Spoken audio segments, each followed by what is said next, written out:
I'm Rachel Morgan, 32 years old, and last Tuesday, my husband Kevin died of a sudden heart attack.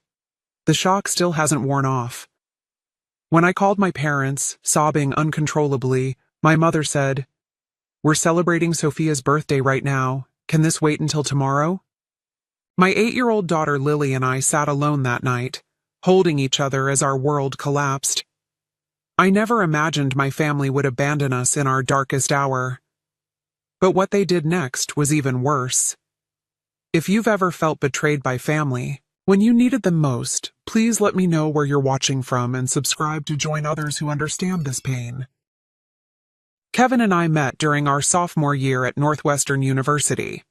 I was struggling through economics, and he was the charming teaching assistant who stayed after class to help me understand depreciation curves.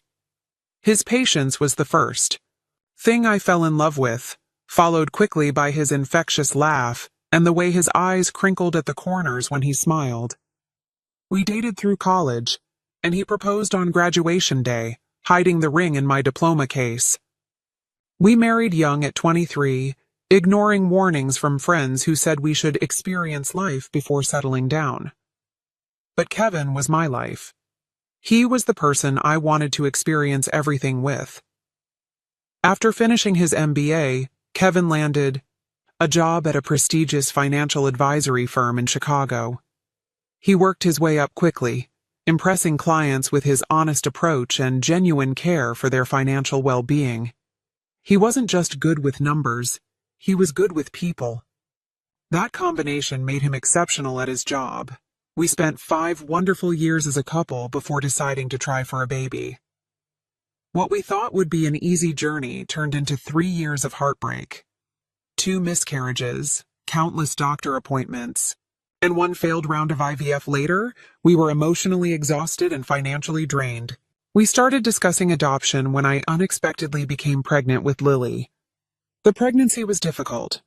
I was on bed rest for the final 2 months, and Kevin worked from home to take care of me. He'd bring me breakfast in bed, massage my swollen feet, and read pregnancy books aloud to both me and our unborn daughter.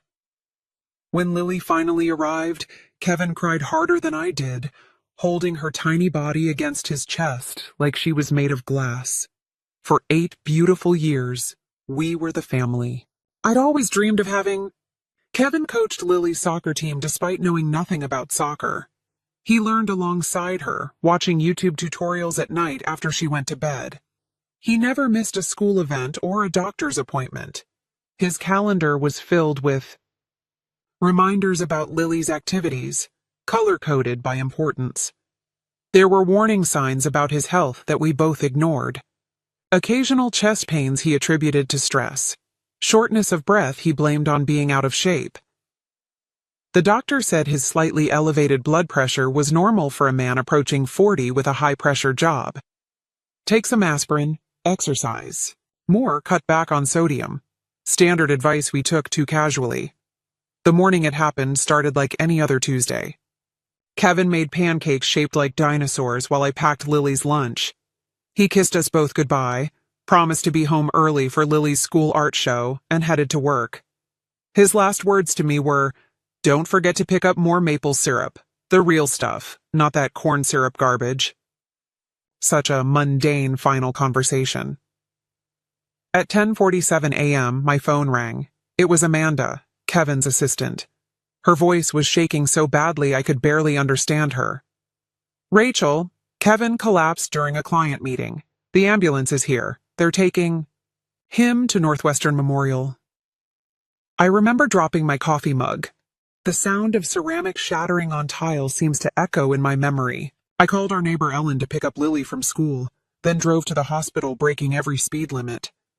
I prayed the entire way, bargaining with God in desperate whispers. But I was too late.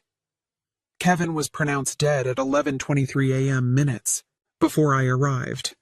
Massive heart attack, they said. Nothing could have been done, they assured me, as if that made it better somehow. Seeing Kevin's body was surreal. He looked like he was sleeping, except for the unnatural stillness of his chest. His skin was still warm when I touched his face. I kept expecting him to open his eyes, to smile and tell me this was all a terrible mistake. The next few hours passed in a blur of paperwork and phone calls. The funeral home needed decisions I wasn't prepared to make. Cremation or burial? What kind of service? Did he have a favorite suit? Questions that seemed impossible to answer when all I wanted to do was crawl into bed with my husband one last time. The hardest part was driving home, knowing I had to tell Lily that her father was never coming back. How do you explain death to an 8-year-old? How do you tell her that the daddy who made dinosaur pancakes that morning was gone forever?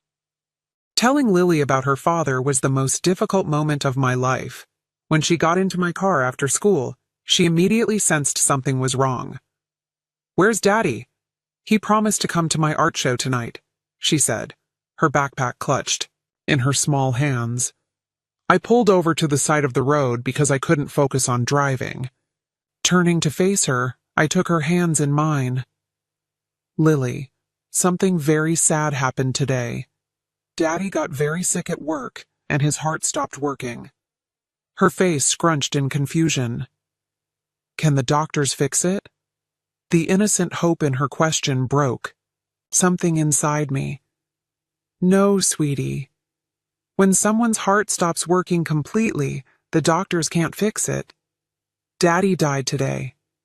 She stared at me for what felt like an eternity, her blue eyes, so much like Kevin's, processing this incomprehensible information. Then she asked, "Does that mean Daddy isn't coming home? Ever?" When I nodded, unable to speak through my tears, she let out a wail that didn't sound human. It was primal, the pure sound of a child's heart breaking. She threw herself into my arms, her small body shaking with sobs. "I want Daddy. Please, I want my Daddy." There was nothing I could do but hold her and cry with her, parked on the side of the road as life continued all around us, oblivious to our shattered world. That evening, after I'd finally gotten Lily to sleep in my bed, clutching Kevin's unwashed t-shirt for comfort, the full weight of my loss hit me. I sat on the bathroom floor, door closed so Lily wouldn't hear, and broke down completely. The physical pain of grief was overwhelming, like being repeatedly punched in the chest. I couldn't breathe. I couldn't think. I needed my mom and dad. With shaking hands, I called my parents. They'd been married for 40 years, had weathered losses together. Surely they would know what to say, how to help me through this impossible time.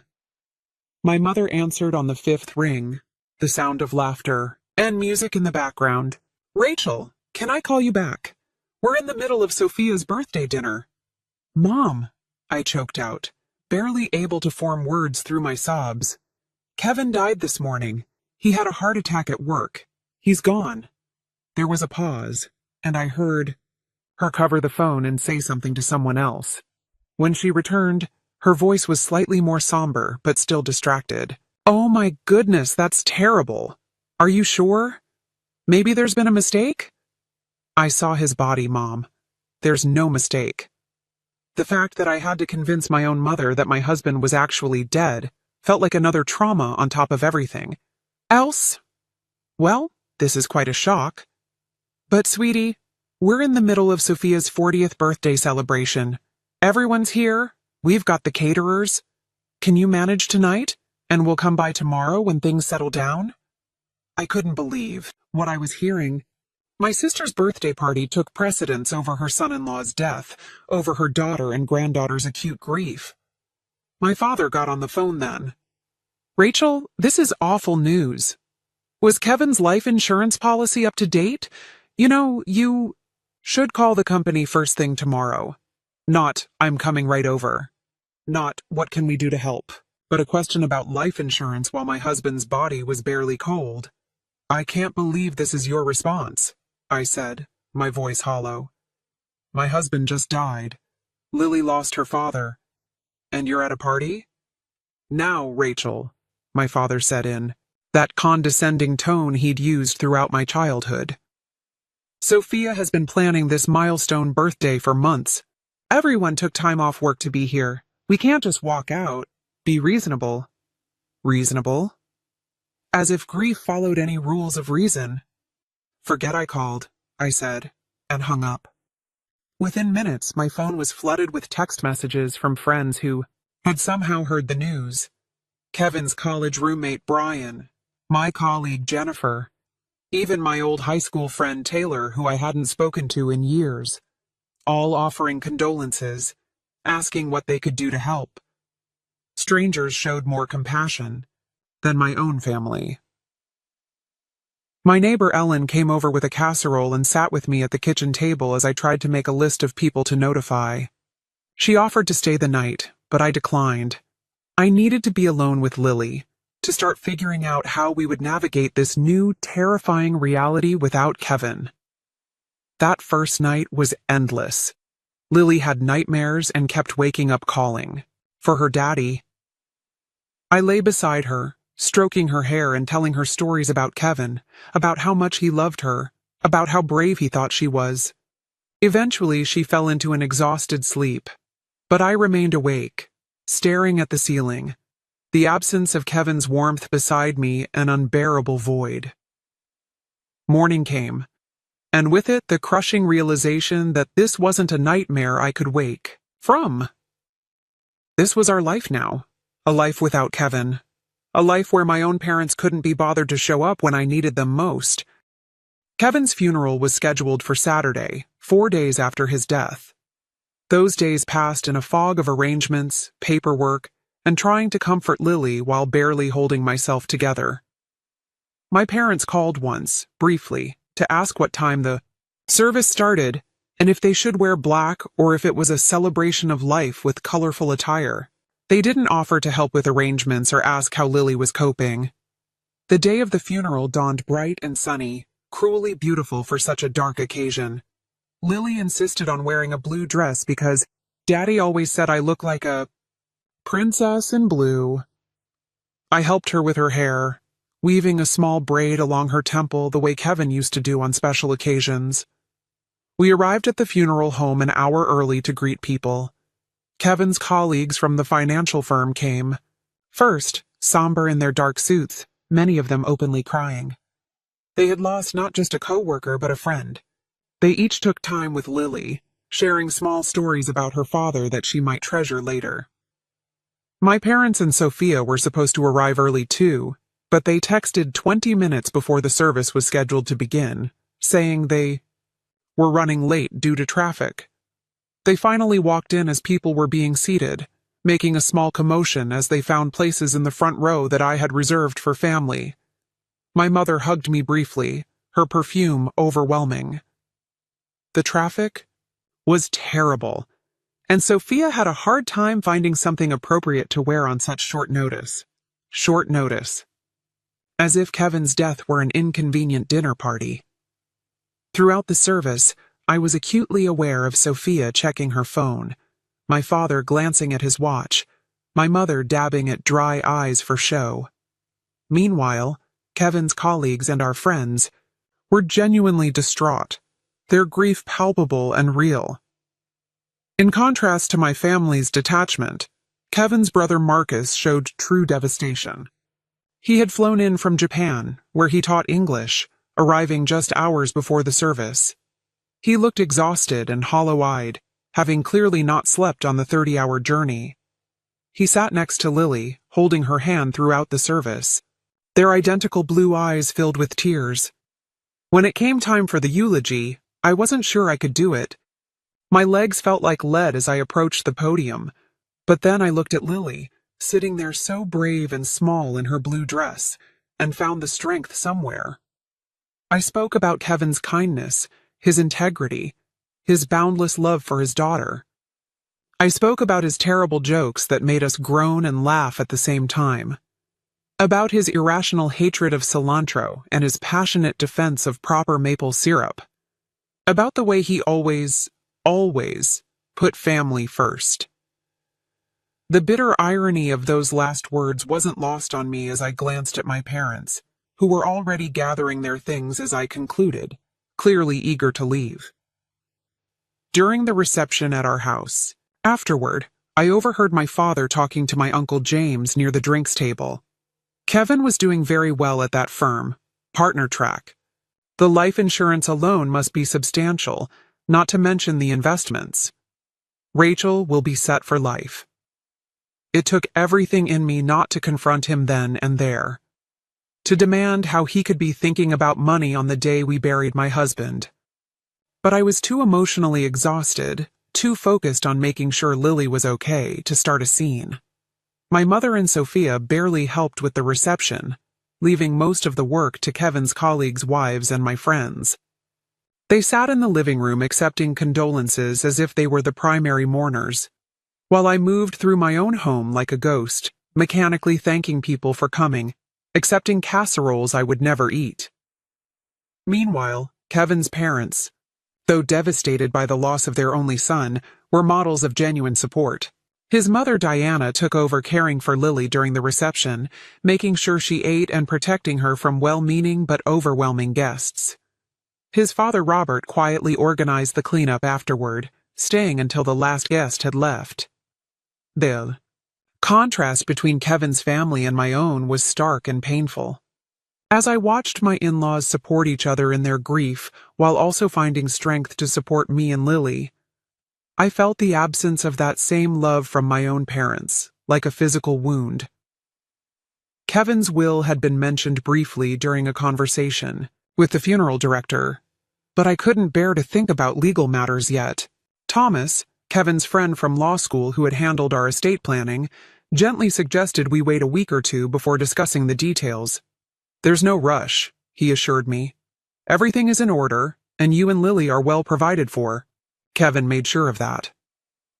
As the house finally emptied of guests, my parents and Sophia made quick excuses about getting on the road before dark. They left with perfunctory hugs and promises to call soon. They didn't offer to stay and help clean up, didn't ask if Lily and I wanted company, didn't acknowledge that this would be our first night after officially saying goodbye to Kevin. Instead, Marcus and Kevin's parents stayed. Diana made up the guest room for Kevin's parents and the sofa for Marcus. "We'll be right here if you need anything during the night," Diana said, hugging me tightly. "You're not alone, Rachel. Remember that." But as I lay in bed that night, listening to Lily's soft breathing beside me, I couldn't help feeling that in one crucial way, I was very much alone. The people who should have been my first line of support, my bedrock in time of crisis, had proven themselves unworthy of that role. 2 weeks after the funeral, I was sitting at the kitchen table trying to make sense of our health insurance situation, when the doorbell rang. Lily was at school, her first week back since losing her father. The teachers were keeping a close eye on her and sending me regular updates, for which I was grateful. Through the peephole, I saw my parents standing on the porch, my father straightening his golf shirt, my mother checking her reflection in her compact mirror. I hadn't spoken to them since the funeral. They'd texted a few times with generic messages like, "Thinking of you," and "Hope you're doing okay," but there had been no real communication. I opened the door, not bothering to hide my surprise. "I didn't know you were coming over," we thought. "We'd check in, see how you and Lily are doing," my mother said, brushing past me into the house. "Is she at school? Good, we can talk openly." That should have been my first clue that this wasn't simply a supportive visit, but I was too emotionally drained to pick up on the warning signs. They settled themselves in the living room while I made coffee, falling into the hostess role automatically, even though they should have been taking care of me. When I brought in the mugs, my father was examining the new sound system Kevin had installed just a month before his death. "Nice setup," he commented, running his hand along the speakers. "Kevin had good taste in electronics." "He did," I agreed, the simple past tense still a knife twist in my heart. After a few minutes of awkward small talk about Lily's school and my mother's garden club, my father cleared his throat in the way he always did before discussing serious matters. "Rachel, we wanted to talk to you about your situation," he began, setting his coffee mug down precisely on a coaster. My situation? Your financial situation, my mother clarified, exchanging glances with my father. Now that you're adjusting to life without Kevin. I stared at them, not comprehending at first what they were getting at. I'm not sure what you mean. Kevin left us well provided for. Yes. Well, that's what we wanted to discuss, my father said, leaning forward. Your mother and I are getting older. Our retirement fund took a hit in the last market downturn, and with healthcare costs what they are. The implication hung in the air for a moment before I understood. Are you asking me for money? Now? My mother had the grace to look slightly embarrassed, but my father pressed on. We thought, given Kevin's position at the firm and his life insurance policy, that you might be in a position to help family. After all, we are your parents. The audacity of their request left me momentarily speechless. My husband wasn't even cold in his grave, and they were here with their hands out. How much are you thinking? I asked, my voice flat. My father, apparently missing my tone completely, brightened. Well, we were thinking something substantial would make sense. Perhaps 50% of the life insurance payout? That would secure our retirement and leave plenty for you and Lily. 50% of my widowed daughter's support to secure your retirement. I repeated the words slowly, making sure I understood. The daughter you couldn't be bothered to comfort when her husband died because you were at a birthday party. My mother flinched, but my father remained unperturbed. Now, Rachel, there's no need to be emotional about this. It's just practical, financial planning. And we did come to the funeral. How generous of you to attend my husband's funeral, I said, my voice dripping with sarcasm. We raised you, Rachel, my mother interjected. We paid for your college education. We helped with the down payment on your first house. I think we deserve some consideration now that you've come into money. Come into money? My husband died. I was shouting now, all the hurt and rage of the past 2 weeks boiling over. I didn't win the lottery. I lost the love of my life, the father of my child, and you're treating it like I hit some financial jackpot. My father's expression hardened. There's no need to be dramatic. Kevin knew the risks with his heart condition. He should have taken better care of himself. And now that he's gone, it's just practical to discuss how his assets should be distributed. Family should help family. In that moment, as my father casually blamed Kevin for his own death while simultaneously trying to profit from it, something snapped inside me. The grief that had left me passive and numb for 2 weeks suddenly crystallized into razor-sharp clarity. Get out, I said quietly. Rachel, be reasonable, my mother began. Get out of my house. I screamed, the force of my anger physically propelling me to my feet. How dare you come here asking for Kevin's money? How dare you blame him for dying? He was worth 100 of you, and you couldn't even be bothered to comfort your own daughter when she was breaking apart. My parents looked genuinely shocked at my outburst. They had never seen me truly angry before, having raised me to be accommodating, to avoid conflict, to be the good daughter while Sophia got to be the demanding one. We're only asking for what's fair, my father said stiffly, standing up. We're your parents, Rachel. We deserve respect. Respect is earned, I replied, my voice shaking. And you've earned none. Now get out before Lily comes home and hears what kind of people her grandparents really are. They left in a huff, my mother making noises about me being ungrateful, and my father muttering about reconsidering our relationship. I closed the door behind them and sank to the floor, trembling with rage and hurt. Later that afternoon, when I picked Lily up from school, she seemed more withdrawn than usual. In the car, she finally spoke up. Mommy, why were Grandma and Grandpa at our house today? My heart sank. Did you see them? She nodded. Mrs. Wilson let me go to the bathroom during math, and I saw their car from the school window. Did they bring something for us? The innocent question broke my heart anew. No, sweetie, they just Came to talk to me about some grown-up things. Did they ask about Daddy's money? She asked, surprising me with her perception. What makes you say that? Lily looked down at her hands. I heard Grandpa at the funeral telling Uncle James that we would get lots of money because Daddy died. Is that true? That my 8-year-old daughter had overheard such a conversation made me physically ill. Lily, your daddy made sure we would be taken care of, yes. But money doesn't make up for not having him here with us. She nodded sagely. I would give all the money in the world to have Daddy back. Me too, baby, I whispered. Me too. That night, I called Marcus, who had returned to Japan but was planning to come back for an extended stay during his summer break to help us adjust. I told him about my parents' visit and their demand. Are you kidding me? He exploded. They want half of Kevin's life insurance? That's insane, Rachel. I know. I still can't believe they actually asked. But I'm worried they might not let it go. My father can be very stubborn when he thinks he deserves something. Marcus was quiet for a moment. Kevin talked to me about his financial planning, you know. He was very thorough, wanted to make sure Lily would be taken care of through college and beyond if anything happened to him. He would be furious about your parents trying to take that security away from her. I know, I said softly, the familiar ache of missing Kevin intensifying. I think I need to talk to Thomas about the legal situation just to be prepared. That's a good idea, Marcus agreed. And Rachel? Don't let them manipulate you. Kevin protected you and Lily for a reason.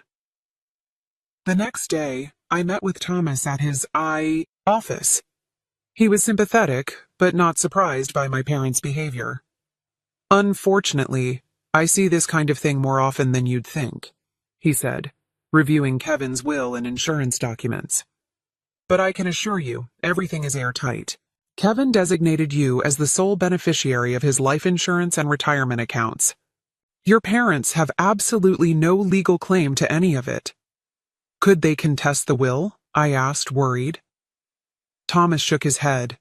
The will is clear and properly executed, and even if they tried, they have no grounds. Kevin was of sound mind, and parents have no automatic right to inherit from adult children, especially when there's a spouse and child. That reassurance should have made me feel better, but as I left Thomas's office, my phone buzzed with a string of text messages from my parents, and, surprisingly, from Sophia. From my father. We need to discuss this situation like adults. Call. Me. From my mother. I raised you better than this, Rachel. Family comes first. From Sophia. You've always been selfish, but this is low even for you. Mom and Dad deserve better. The hypocrisy of Sophia, who had barely looked up from her phone. During Kevin's funeral, accusing me of being selfish was almost laughable. Almost, if it weren't so painful. That evening, as Lily and I were eating dinner, my father called. When I didn't answer, he left a voicemail demanding a family meeting at their house on Sunday afternoon. This concerns all of us, Rachel. Be there. At 2:00. Bring Lily. I set the phone down, my appetite gone. Involving Lily in this ugly situation was the last thing I wanted, but maybe it was time to have everything out in the open, to make a final break if necessary. With Thomas's reassurance about the legal aspects, I felt more confident in standing my ground. Was that Grandpa? Lily asked, pushing her peas around her plate. Yes, I admitted. He wants us to come over on Sunday. Lily was quiet for a moment, then asked, Do we have to go? The fact that my daughter, who had once loved visiting her grandparents, now seemed reluctant, spoke volumes. I think we should, I said carefully. Sometimes it's important to face difficult situations directly. She nodded, a look of determination crossing her face that reminded me painfully of Kevin. Okay. But can I bring something with me? I have an idea. What kind of idea? I asked, curious about her sudden intensity. Just something Daddy taught me about standing up for yourself, she said cryptically. Can I use the computer after dinner? Agreed. wondering what my 8-year-old was planning, but trusting that whatever it was, it came from the good heart and strong values her father had helped instill in her. The days following my parents' visit were filled with conflicting emotions. Grief for Kevin remained a constant heavy weight, but now it was complicated by anger and betrayal toward my family. In quiet moments, when Lily was asleep, I found myself revisiting memories from childhood, seeing them in a new harsh light. There were the dance recitals where my parents left early to make it to Sophia's softball games, but never the other way around. The Christmas when I received practical clothes while Sophia got the expensive art supplies we both had asked for. The way my academic achievements were expected, while Sophia's C grades were celebrated as trying her best. Small inequities. That seemed insignificant individually, but formed a pattern when viewed collectively. I called Amanda, Kevin's assistant, who had become a friend in the weeks since his death. "Am I overreacting?" I asked her after explaining my parents' demand. "Is it normal to feel this angry, or is it just grief making everything worse?" "Rachel," she said firmly, "if my parents had done that to me, they'd be dead to me. What they did is beyond inappropriate. It's cruel." Her validation helped, as did a long conversation with Marcus that evening. He was planning to take a leave of absence from his teaching position to come stay with us for a few months, a kindness that brought me to tears. "Kevin made me promise," he explained. "Years ago, when you were pregnant with Lily, he made me swear that if anything ever happened to him, I would be there for you both. I intend to keep that promise." The contrast between Marcus's loyalty to his brother's wishes and my own parents' behavior couldn't have been starker. Meanwhile, Lily had been unusually focused on some project she was working on in her room, hunched over her desk with colored pencils and paper. When I asked what she was doing, she just smiled secretively and said, "Something important for Sunday." On Saturday, I decided to review Kevin's financial documents more thoroughly, wanting to be fully informed before the confrontation with my family. Kevin had been meticulous about our finances, keeping everything organized in a home office filing cabinet. As I went through the folders, I found a sealed envelope with my name on it, in Kevin's handwriting. With trembling hands, I opened it to find a letter dated just 3 months earlier, around the time of his last physical. "My dearest Rachel," it began. "If you're reading this, it means the doctor's concerns about my heart were more serious than I let on. I didn't want to worry you, but I've updated our will and insurance policies just in case. Everything goes to you, with provisions for Lily's education and future. Use it well, live fully, and know that my greatest joy was being your husband and Lily's father." I broke down sobbing, both devastated that he had kept his health concerns from me and deeply moved by his foresight and care. Kevin had known there was a risk and had prepared for it while trying to spare me the worry. It was so typically him, both frustrating and loving in equal measure. The letter continued with specific instructions about the insurance policies and investments, but also included a paragraph that caught my attention. "I've set up a separate trust for Lily that can't be accessed until she's 25, except for education expenses. This is important, Rachel. Your father has approached me twice about investment opportunities that were thinly veiled requests for money. I declined politely, but he seemed to think my death would create an opportunity for him to access funds through you. Don't let that happen. Your parents have made poor financial choices for years, and while I sympathize, Lily's future cannot be compromised to bail them out." The revelation that my father had already tried to get money from Kevin while he was alive added another layer of betrayal. Kevin had protected me from this knowledge, probably trying to preserve my relationship with my parents. Even in this, he had put my feelings first. Armed with this new information, I called Thomas again to verify that the trust Kevin mentioned was indeed secure from any claims. He assured me it was ironclad, and also suggested I bring a copy of Kevin's letter to the family meeting. "It's not legally necessary," he explained. but it might be useful to have Kevin's explicit wishes documented if they try to pressure you emotionally.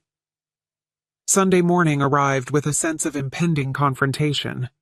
Lily was unusually quiet as we got dressed, but there was a determined set to her small shoulders that reminded me of Kevin before an important client meeting. "Are you sure you want to come?" I asked her one last time as we prepared to leave. "You could stay with Ellen instead." She shook her head firmly. "I need to be there, Mom, for Daddy."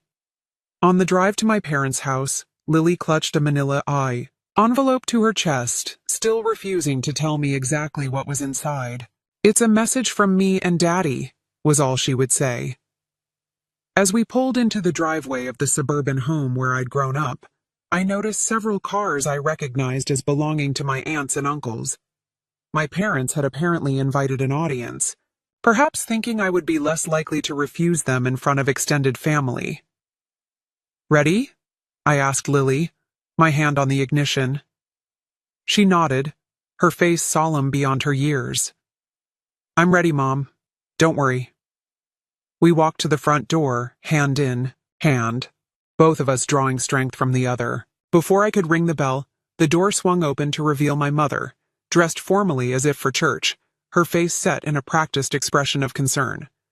"Rachel, Lily, come in. Everyone's waiting in the living room." We followed her through the familiar hallway into the large living room where I'd spent countless childhood Christmases and birthdays. Now it felt like walking into an ambush. My father sat in his recliner, positioned like a judge presiding over a court. Sophia was perched on the arm of the sofa, scrolling through her phone. Around the room sat my Aunt Rita, Uncle James, and my father's brother Terry with his wife Barbara. "Thank you for coming," my father said formally, as if this were a business meeting rather than a family gathering. "We have important matters to discuss." I remained standing, keeping Lily close to my side. "Before we start, I want to be clear that whatever you have to say, you can say in front of Lily. She has a right to know what's happening in her family." My mother frowned. "Rachel, this is hardly appropriate conversation for a child. If it's not appropriate for her to hear, then it's not appropriate for you to be asking," I replied evenly. "This concerns her future too." My father cleared his throat. "Fine. We'll get right to the point. Your mother and I have been discussing the family financial situation. As you know, we helped you considerably throughout your life, from college, tuition to the down payment on your first house." I bit back the retort that they had paid half as much for my education as they had for Sophia's art school, which she never completed. This wasn't the time for old grievances.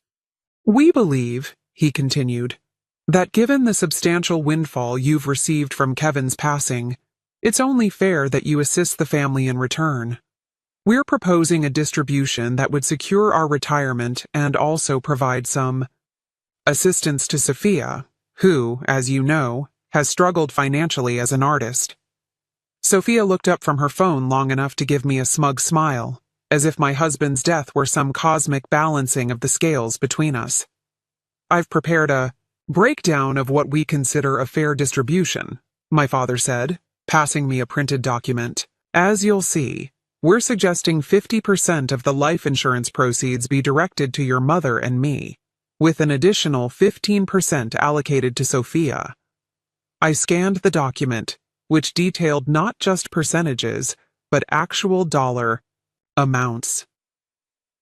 They had somehow discovered the exact value of Kevin's life insurance policy, likely through my Uncle James, who worked in the insurance industry. "You want 65% of the money that's meant to secure my daughter's future after losing her father?" I stated flatly. "Money that Kevin earned and specifically designated for us." "Family takes care of family, Rachel," my mother interjected. "Your father and I are getting older. Our medical expenses are increasing, and you have to think about the bigger picture." "The bigger picture," I repeated. "Like how you couldn't be bothered to leave Sophia's birthday party when my husband died. That bigger picture?" An uncomfortable silence fell over the room. My Aunt Rita shifted in her seat, looking embarrassed. At least someone had the decency to recognize how inappropriate this all was. "Now, Rachel," my father said in his patronizing tone, "we've apologized for that unfortunate timing. But you have to understand, we had guests from out of town. We couldn't just leave." "Actually, you could have," I replied. "You chose not to." "This isn't productive," Sophia cut in. "The point is, you're suddenly rich while the rest of us are struggling. Mom and Dad sacrificed for you your whole life. They deserve security in their old age." "And what about Lily's security?" I asked, my voice rising despite my efforts to stay calm. "Do you think Kevin died so that you could buy a new car or go on cruises? That money is for his daughter's future." My father stood up, his face reddening. "Now you listen here. We are your parents. We raised you, fed you, clothed you. You owe us respect and consideration." "Respect?" I laughed bitterly. "You haven't shown me or Lily an ounce of respect or genuine concern since Kevin died. All you care about is what you can get from us." "That's not true," my mother protested weakly. "We care about you, Rachel. We're just trying to be practical." "Practical would be asking how your granddaughter is coping with losing her father. Practical would be offering to help with meals or housework or emotional support. Not this vulture behavior." The room fell silent again. My Uncle Terry looked uncomfortably at the floor while his wife Barbara glared at my father, clearly as appalled as I was. Into this tense silence, Lily suddenly stepped forward, still clutching her envelope. "I have something to say," she announced, in a clear, strong voice that startled everyone. My mother attempted a condescending smile. "Sweetie, the adults are talking about important things right now." Lily stood her ground, channeling Kevin's quiet confidence. "This is important too. It's about my daddy and what he would want." All eyes turned to her, this small figure standing so bravely in the center of adult conflict. Even Sophia put down her phone. "Daddy taught me that when people show you who they really are, you should believe them," Lily said, her voice only slightly trembling. "And when people only come around, when they want something, they're not really family."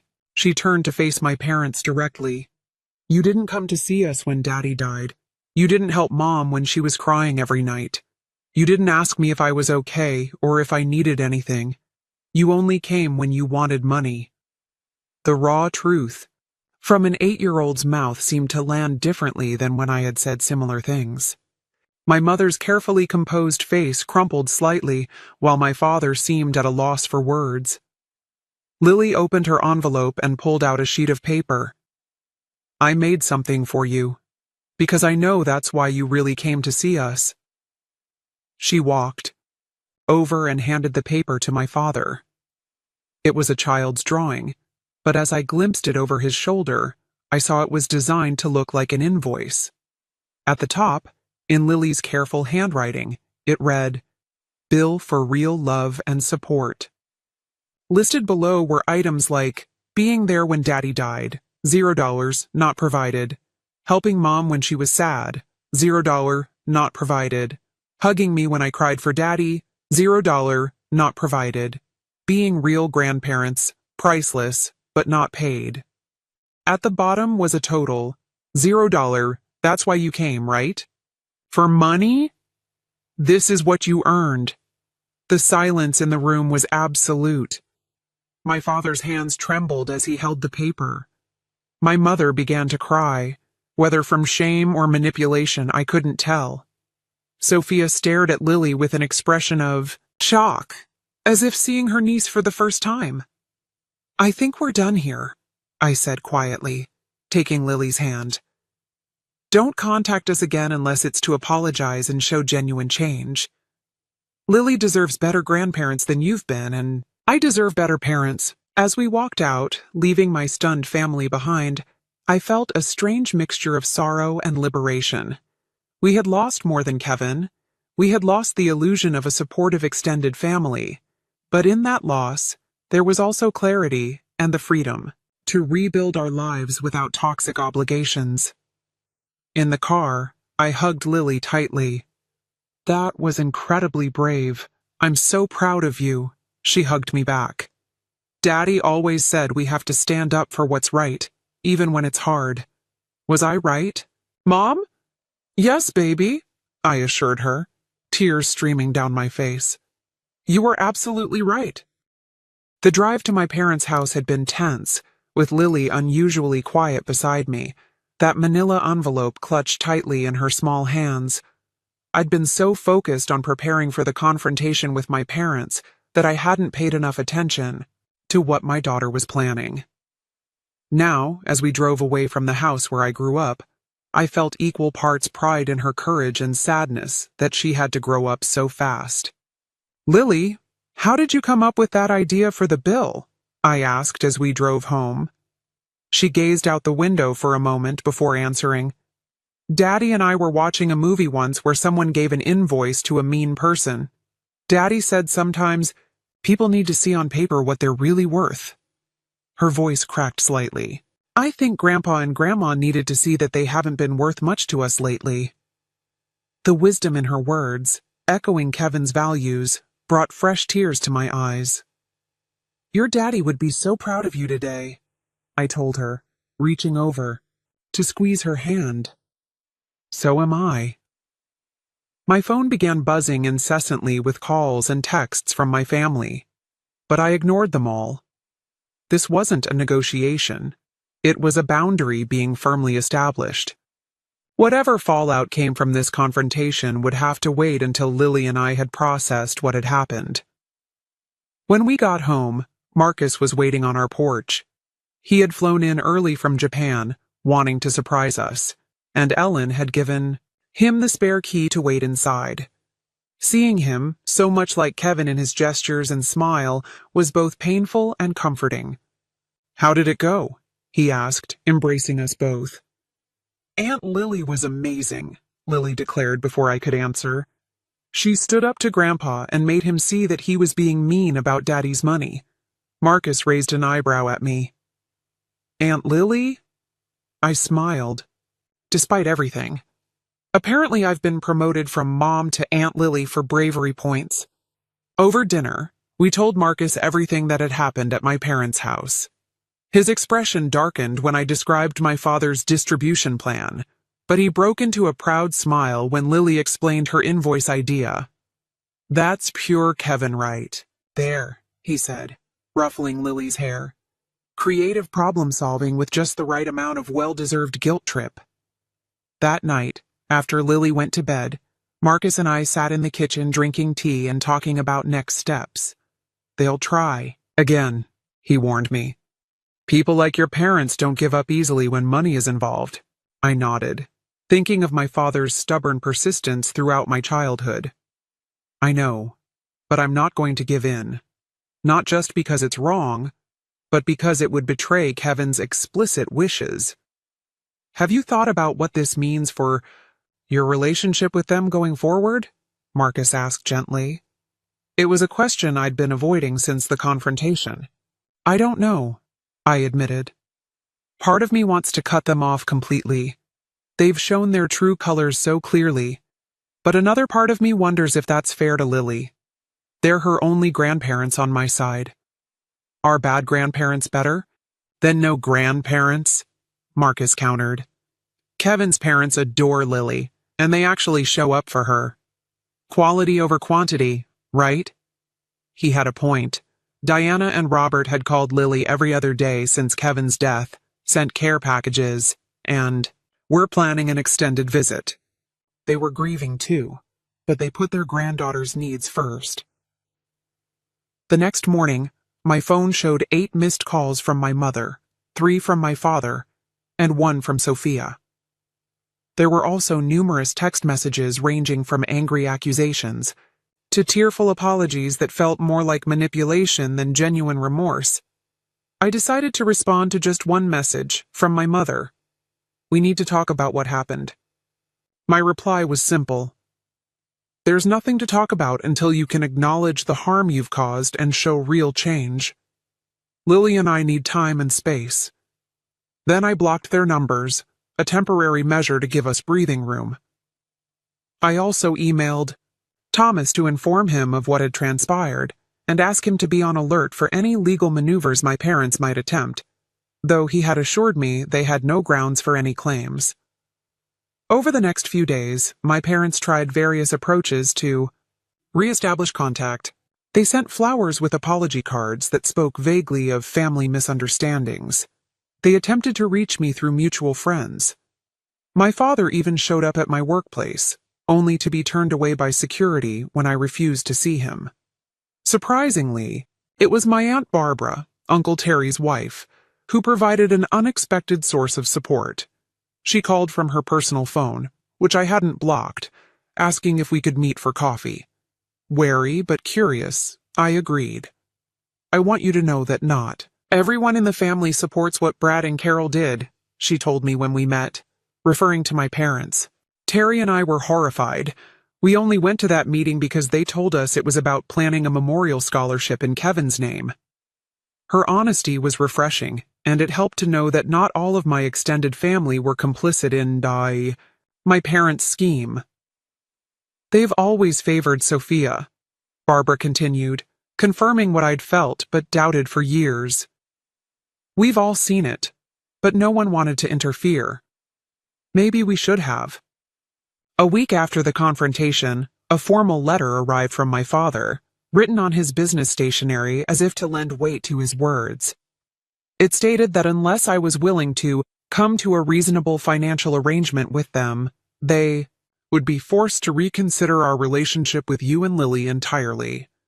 It was meant to be threatening, I suppose, this idea that they would cut us off.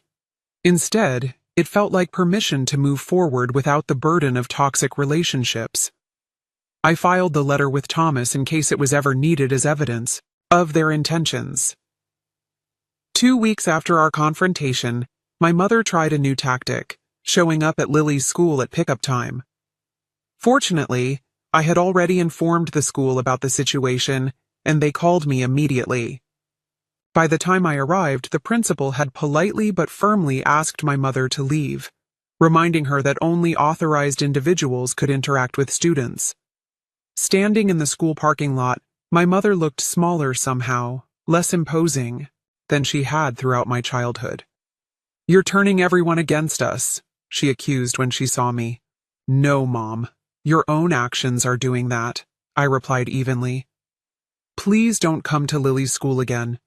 If you want to rebuild a relationship with us, it needs to start with respect for our boundaries." "We're your parents," she protested, tears forming in her eyes. "You can't just cut us out of your life." "I'm not cutting you out," I clarified. "I'm asking you to step back and reconsider how you want to be part of our lives. Do you want to be the grandparents who support and love Lily unconditionally, or the ones who saw her father's death as a financial opportunity? The choice is yours, but there are consequences either way."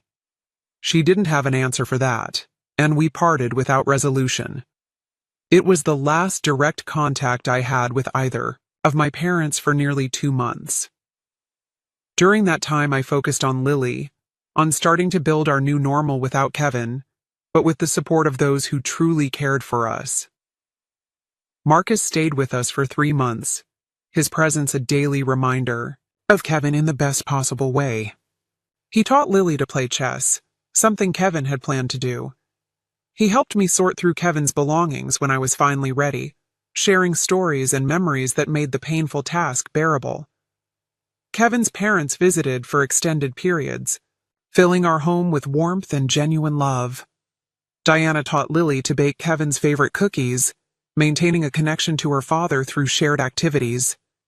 Robert took her fishing, patiently showing her how to tie the knots Kevin had learned from him decades earlier. Meanwhile, news of my parents' behavior spread through the family grapevine.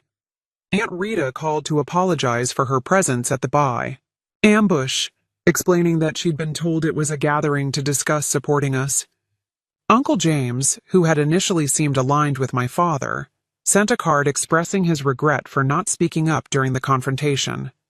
Even Sophia eventually sent an email that, while stopping short of a full apology, acknowledged that The timing of their financial requests had been insensitive. It wasn't much, but it was the first time in our adult lives that she had conceded any wrongdoing. 3 months after Kevin's death, on what would have been our 13th wedding anniversary, I received another letter from my parents. This one came in a plain envelope, handwritten rather than typed on business letterhead. It was the first communication from them that felt potentially genuine. "Dear Rachel and Lily," it began. "We've spent these past weeks reflecting on our behavior and the pain we've caused you during an already unbearable time of loss. There are no excuses for what we did. We allowed greed and self-interest to override our love and responsibility as parents and grandparents. We failed you both, and we failed Kevin's memory." The letter continued with specific acknowledgments of their actions, from missing the funeral to the attempted financial grab, without the vague language of their previous apologies. They didn't ask for forgiveness or for contact to be resumed, only expressed hope that someday we might have the opportunity to demonstrate through actions, not words, that we can change.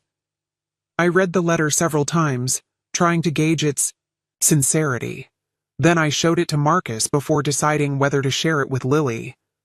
"It seems different from their other attempts," he observed cautiously. "Less manipulative, more accountable. But ultimately, it's your call whether to believe it."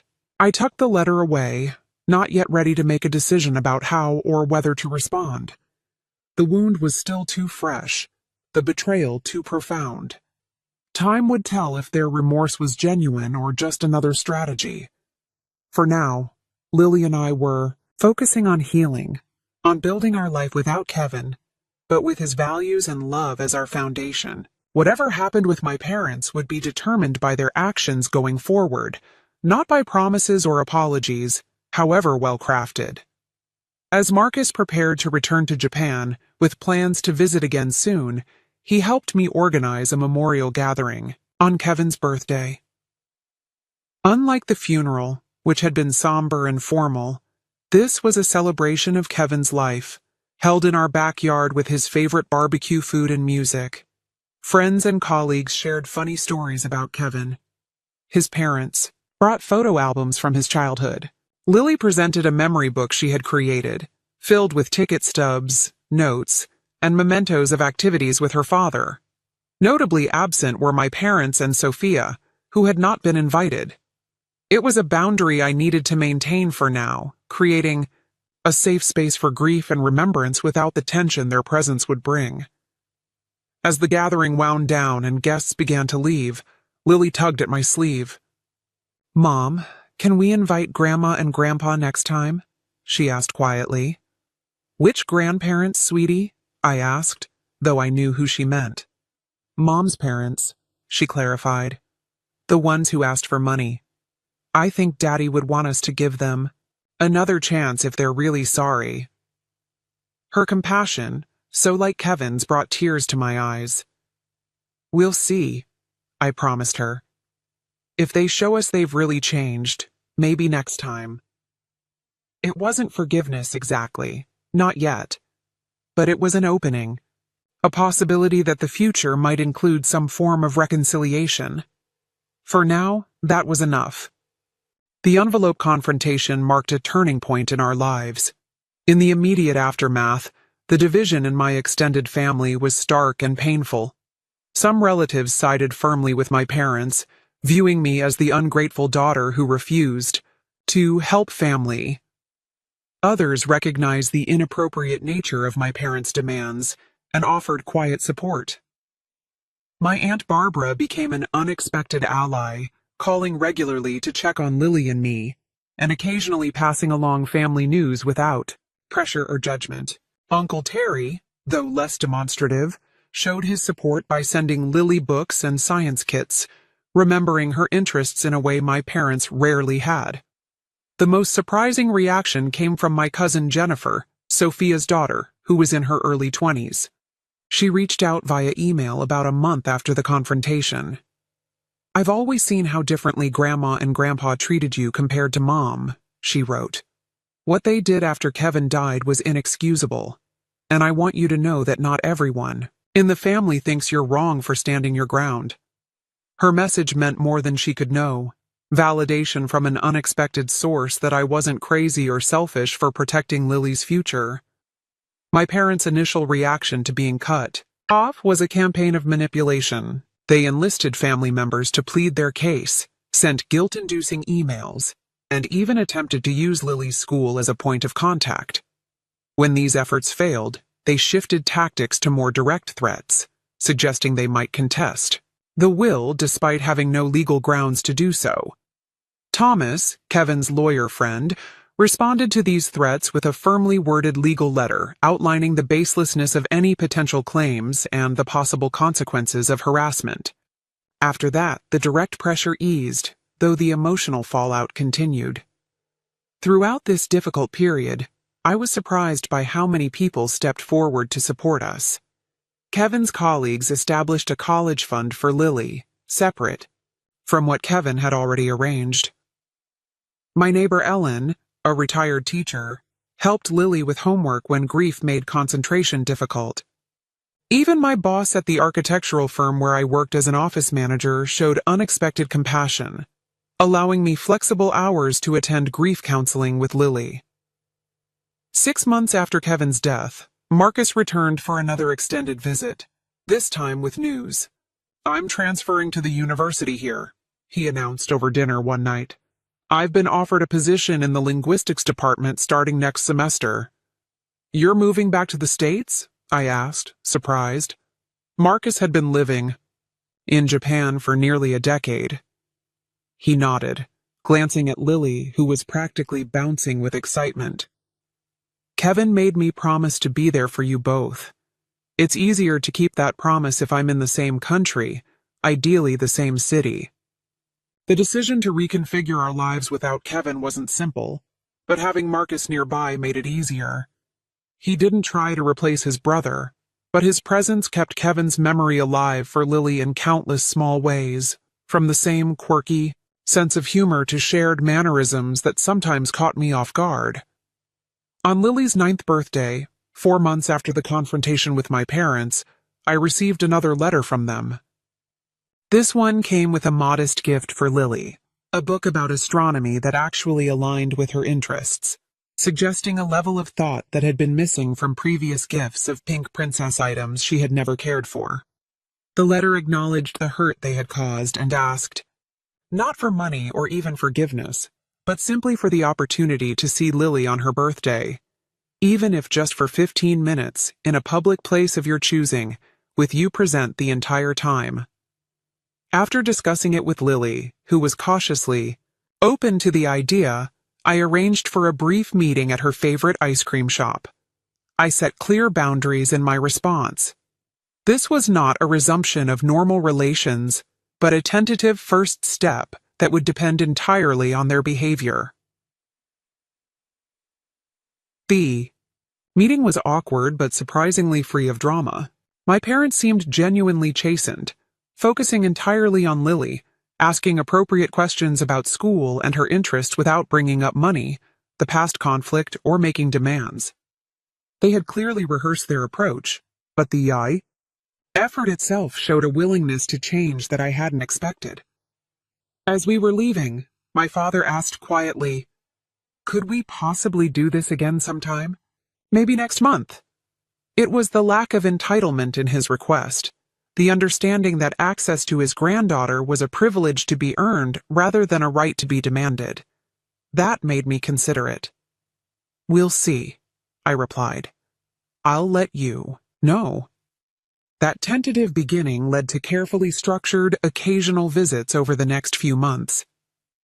My parents remained on probation, so to speak, but they consistently respected the boundaries I established. They never mentioned money again, never tried to see Lily without my permission, and gradually demonstrated through actions rather than words that they understood the damage they had done. A year after Kevin's death, we held a memorial service on the anniversary. Unlike the confrontation several months earlier, I chose to invite my parents, making it clear that this was a significant test of their commitment to rebuilding our relationship. To my relief, they came appropriately somber and supportive, bringing a photo album of Kevin at family gatherings that I hadn't even known existed. They stayed in the background, not making the day about them or their relationship with me, but simply honoring Kevin's memory alongside everyone else who had loved him. After the service, my mother approached me cautiously. "We've been seeing a family therapist," she confessed, "trying to understand where we went so wrong, not just after Kevin died, but throughout your life. It's been illuminating." It wasn't an overnight transformation, and there were still awkward moments and old patterns that emerged occasionally. But the effort was consistent, and over time, a new relationship began to take shape, one based on mutual respect rather than obligation or expectation. Sophia took longer to come around. Her initial reaction to being cut off from access to Kevin's money was anger and resentment, manifesting in nasty social media posts and attempts to turn family members against me. But as our parents gradually reformed their behavior, her position became increasingly untenable. Eventually, after nearly a year of minimal contact, she reached out with a genuine apology. "I've been jealous of you my whole life," she admitted during a tense coffee meeting. "You were always the smart one, the responsible one. When Kevin died and left you financially secure, it just amplified every insecurity I've ever had. It doesn't excuse what I did, but I want you to know I'm working on it." It was perhaps the most honest conversation we'd ever had as sisters. It didn't immediately repair our relationship, but it opened a door to the possibility of a healthier connection in the future. As for Lily and me, the journey through grief was ongoing but evolving. The sharp, constant pain of early loss gradually transformed into something more manageable, a sadness that could coexist with moments of joy and hope. Lily still had nights when she cried for her father, but she also had days filled with laughter and normal 9-year-old concerns. With Thomas's help, I established a foundation in Kevin's name that provided financial education for underserved communities, something he had been passionate about. Running the foundation gave me purpose beyond surviving day to day, and connected me with people who shared Kevin's values. On the second anniversary of Kevin's death, I took Lily to his favorite spot by the lake. We sat on a bench watching the water, remembering him together. "Mom," Lily said thoughtfully, "I think the envelope I gave Grandpa and Grandma helped them." "What makes you say that?" I asked. "Well, they're different now. They listen more. They ask about my feelings. They remember what books I like." She picked up a stone and skipped it across the water the way Kevin had taught her. "Daddy always said sometimes people need to see themselves clearly before they can change." "Your dad was very wise," I agreed, amazed yet again by my daughter's perception and resilience. "I still miss him every day," she said, "but I think he'd be happy about how we're doing, don't you?" I put my arm around her, this remarkable child who carried so much of her father in her. "Yes, baby. I think he'd be very proud of us both." The truth was, losing Kevin had revealed exactly who in our lives was truly family and who was not. Some relationships had been irreparably damaged, while others had deepened in ways I never expected. New connections had formed, creating a support system built on genuine care rather than obligation. My parents were now cautious figures in our lives, working to earn back trust one respectful interaction at a time. Marcus had become a constant, loving presence, an uncle who took his role seriously. Kevin's parents remained devoted grandparents, their love for Lily a direct extension of their love for their son. And Lily and I had each other, bonded not just by grief, but by our shared experience of standing up for ourselves and discovering our own strength in the process. The inheritance that my parents had so coveted went untouched, except for living expenses and Lily's education fund. The material security Kevin provided was valuable, but his true legacy was in the values he instilled in us, the courage he inspired, and the love that continued to guide our choices. As we walked back from the lake that day, Lily slipped her hand into mine. "I think the best way to remember Daddy is to be kind but strong, like he was," she said. "To help people, but not let them take advantage." "That's exactly right," I agreed, squeezing her hand. "That's how we honor him every day." The journey of grief isn't linear, and healing doesn't mean forgetting. There are still days when the absence of Kevin feels like a physical wound, when I reach for him in my sleep or start to tell him something before remembering he isn't there. But those moments no longer define our lives. Instead, we've learned to carry him with us in the choices we make, the boundaries we maintain, and the love we continue to share. The family that emerged from our loss isn't the one I expected to have, but it's built on a foundation of genuine care and respect, stronger for having been tested. If you've ever experienced family betrayal during grief or had to stand up for yourself against those who should have supported you, I hope our story reminds you that you're not alone. Sometimes the most difficult boundaries to establish are with the people we've been taught all our lives to accommodate. But protecting yourself and those who depend on you isn't selfish. It's necessary. Please share your experiences in the comments if you feel comfortable. Like and subscribe if this story resonated with you. And remember that family is defined by love and respect, not just blood. Thank you for listening to our journey, and I wish you the strength to honor your own worth in all your relationships.